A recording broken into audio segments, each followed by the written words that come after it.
David, DR, Danielle, Vicky, and myself, we're doing values and job characteristics theory.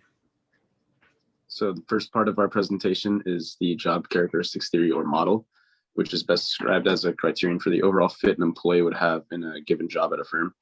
And it is broken down into 5 main parts. And the goal of breaking it down into these 5 parts is to better understand why employees exert a level of effort that they do on the job. And managers should really place a great deal of emphasis on figuring out their employees' compatibility with their position in the firm. And this theory clearly outlines and illustrates disparities between the worker's strengths and desires and the job specifications and task requirements. So in order to better understand the different criteria that this theory defines, we'll be looking at it in terms of a chef at a restaurant.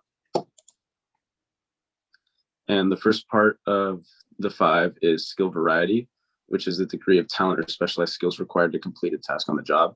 And as a chef, you have to have a great deal of skill variety, considering the fact that you have to make different measurements, work with different ingredients, different tools, different equipment, and etc., all required to prepare one dish or different types of dishes. And this should cause higher levels of motivation in employees simply due to the fact that being a chef requires more proficiency. Task identity is the extent to which a job requires the completion of a whole, identifiable piece of work.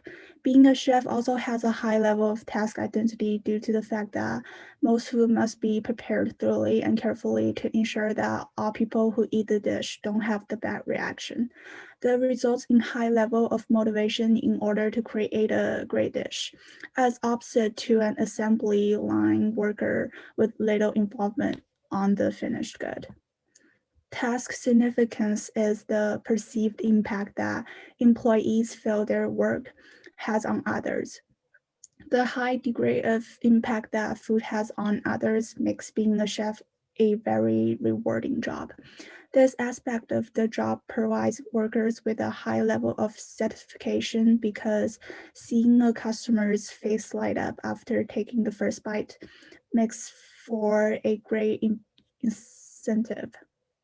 Autonomy is the amount of independence a worker has when completing a task. Being a chef is fairly autonomous as you're responsible for a majority of the preparation of the food. This degree of autonomy provides one with a moderate level of meaningfulness at work because of the involvement chefs have. The effect of this being good levels of motivation while at work, as opposed to factory workers who are to adhere to strict rules.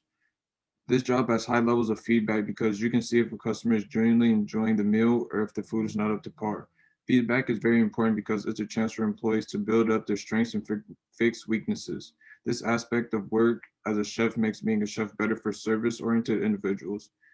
Contrasted with the work of a mailman, the feedback is much higher. Values, their importance and impact on OB. Values are important in OB because they provide understanding of individuals and cultures, behaviors, attitudes, and motivations. Values impact our perception of the environment around us. Values also imply that some actions or events are preferred over others.